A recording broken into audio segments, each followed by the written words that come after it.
वन्दे ब्रह्मपुराधिपं श्रीसहजा नन्दं च मूलाक्षरम्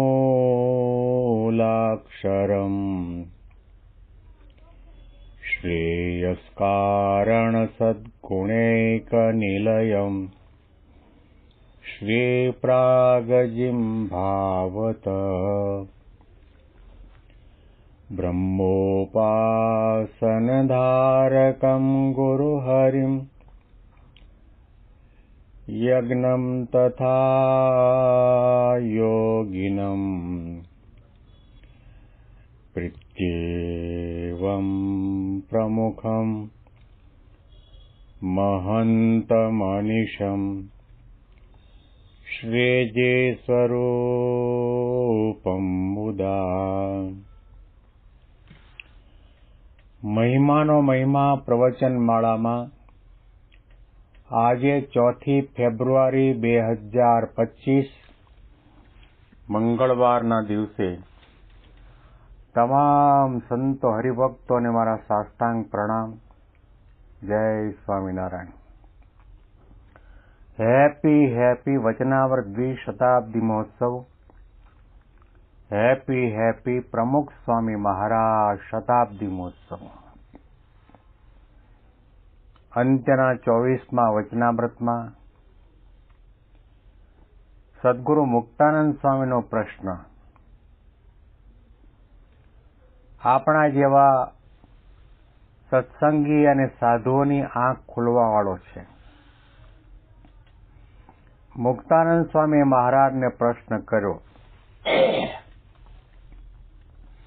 ભગવાનનો ભક્ત હોય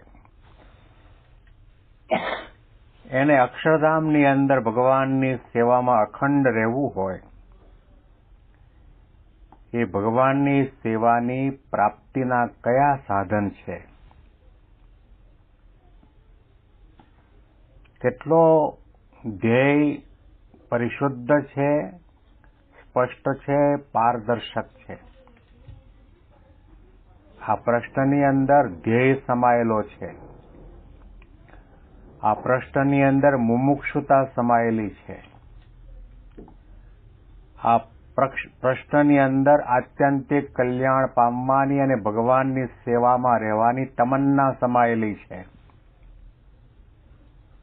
આપણે વર્ષોથી સત્સંગમાં છીએ, માળા, પૂજા, ભજન, ભક્તિ, કથા, વાર્તા, પ્રવચન બધું કરીએ છીએ.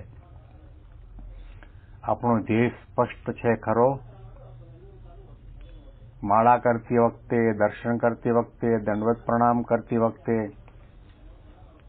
ચિંતન કરતી વખતે, મહિમાનું ગાન કરતી વખતે આપણે વિચાર કરીએ છીએ ખરા કે મારે કોઈ પણ ભોગે અને કોઈ પણ સંજોગે આને આ દેહે આત્યંતિકી મુક્તિ પામવી છે, ભગવાનની સેવામાં રહેવું છે? ગુણાતીતાનંદ સ્વામી એટલા માટે તો પોતાની વાતમાં આપણને કહ્યું, દેહો અયમ સાધનમ મુક્તે ન ભોગ માત્ર સાધનમ. સત્સંગ દીક્ષા ગ્રંથની અંદર મહંત સ્વામીના શબ્દો યાદ કરવા, સ્વામીની વાતોમાં ગુણાતીતાનંદ સ્વામીના શબ્દો યાદ કરવા. આપણો જન્મ બે વાત સિદ્ધ કરવા માટે થયો છે, અક્ષરરૂપ થવું અને પુરુષોત્તમમાં જોડાવું. કેટલી નાની સરખી સાદા સીધા સરળ શબ્દોમાં લખાયેલી વાત દુનિયાના તમામ સાધકો મોક્ષો માટે દીવા દાંડી સમાન, ધ્યેય સમાન આ વાત છે.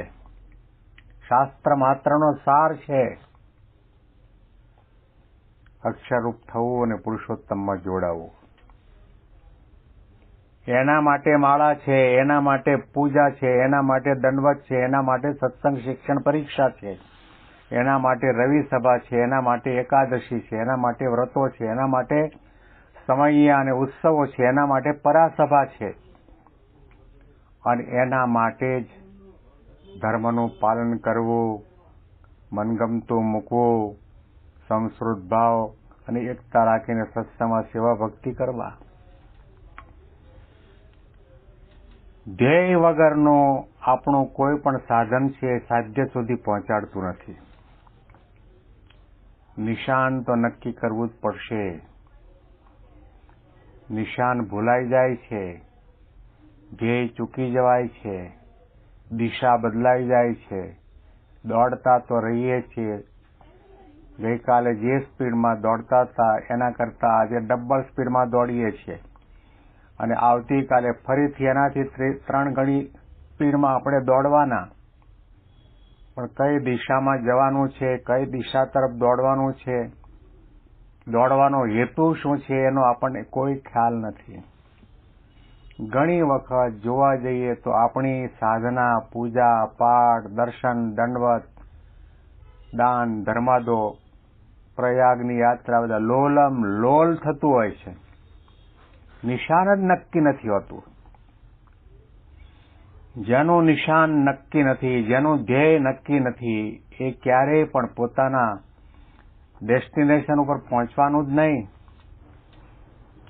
મુક્તાનંદ સ્વામીનો પ્રશ્ન હૈયે કંઠસ્થ કરી રાખવા જેવો છે. વિચારવાની જરૂર છે કે મારે મહારાજની સેવામાં રહેવું છે. મહારાજની સેવામાં રહેવા માટે જેવી રીતે આ લોકની અંદર કોઈને સંકલ્પ થાય કે હું અત્યારે ઝૂંપડપટ્ટીમાં રહું છું, મારે બંગલો બનાવવો, તો બંગલો કઈ રીતે બને? પૈસાની જરૂર પડે. પૈસા મેળવવા માટે ધંધાની જરૂર પડે, વ્યવસાયની જરૂર પડે, નોકરીની જરૂર પડે, મહા મહેનતની જરૂર પડે, વિદ્યા અભ્યાસ કરવાની જરૂર પડે. એમ આધ્યાત્મિક માર્ગની અંદર પણ ભગવાનની સેવા પ્રાપ્ત કરવા માટેના સાધનો મહારાજે આ વચનામૃતમાં 16 સાધનો બતાવ્યા છે. એમાં પહેલું સાધન મહારાજે શ્રદ્ધા બતાવ્યું, પછી સ્વધર્મ બતાવ્યો, ત્રીજો વૈરાગ્ય બતાવ્યો, ચોથો ઇન્દ્રિયોનો નિગ્રહ બતાવ્યો, પાંચમો અહિંસા બતાવી અને છઠ્ઠું બ્રહ્મચર્ય બતાવે છે. બ્રહ્મચર્યનું પાલન કરવું. સામાન્યતયા દૈહિક રીતે તો આપણે સૌ કોઈ બ્રહ્મચર્યનું પાલન કરવાનો પ્રયત્ન કરીએ છીએ, પરંતુ બ્રહ્મચર્ય શબ્દના ઊંડાણમાં ચિંતનાત્મક રીતે વિચાર કરીએ તો બ્રહ્મચર્યનો અર્થ એ થાય છે બ્રહ્મણી ચરતી, જે બ્રહ્મમાં ચરે છે, બ્રહ્મના જ વિચાર કરે છે, બ્રહ્મ ભાવને પામી જાય છે અને પરબ્રહ્મની સ્વામી સેવક ભાવે ભક્તિની ઉપાસના કરે એ બ્રહ્મચર્ય સાચું. પિત્તળની લંગોટી પહેરીને તાળું મારતો હોય, શરીર ઉપર એક પણ કપડું પહેર્યું ન હોય, જીવનના છેલ્લા શ્વાસ સુધી લગ્ન ન કરે, તો આપણે એને માનીએ છીએ કે આ બ્રહ્મચારી છે. પણ સાચું બ્રહ્મચર્ય જગતના પંચ વિષયનો એને સંકલ્પ વિકલ્પ ન થાય. ભગવાનને મૂકીને એનું મન ક્યાંય પણ દોરાય નહીં. બ્રહ્મમાં જ એનું મન ચરે, ફરે, વિચરે, ચિંતન કરે. મનન દ્વારા બ્રહ્મનો સંગ કરવામાં આવે તો પછી એ કાઠી હોય, કોળી હોય, કણબી હોય, લુહાર હોય, સુથારો હોય, લુહાણા હોય, દેસાઈ હોય, વાણિયા હોય, ઝૂંપડપટ્ટીમાં રહેતા હોય તો પણ એને બ્રહ્મચારી કહેવાય.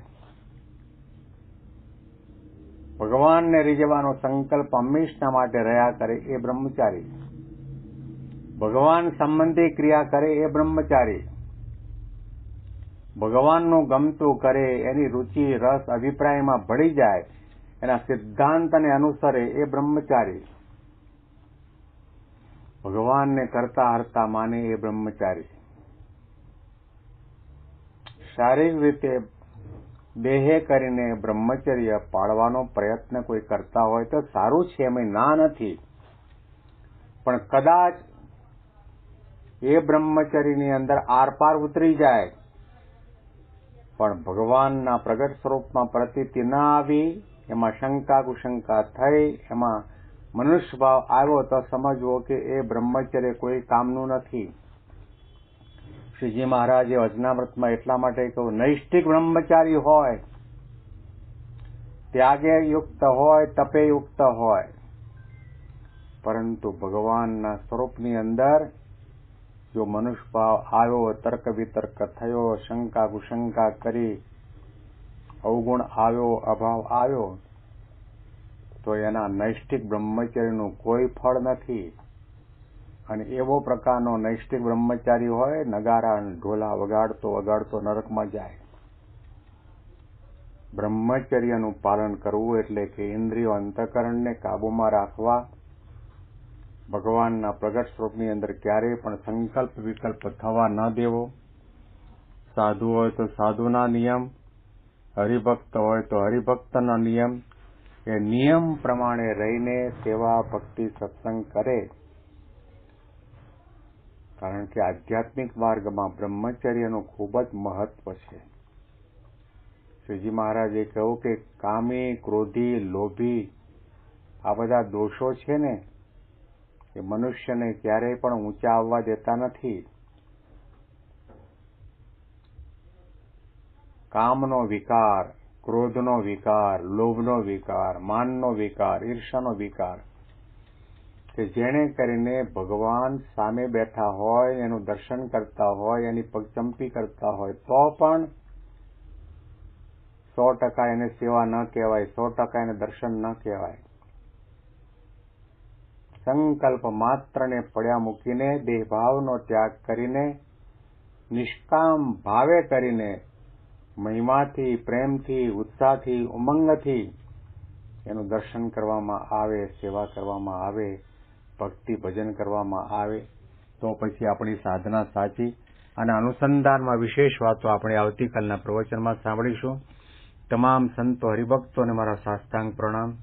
જય સ્વામિનારાયણ.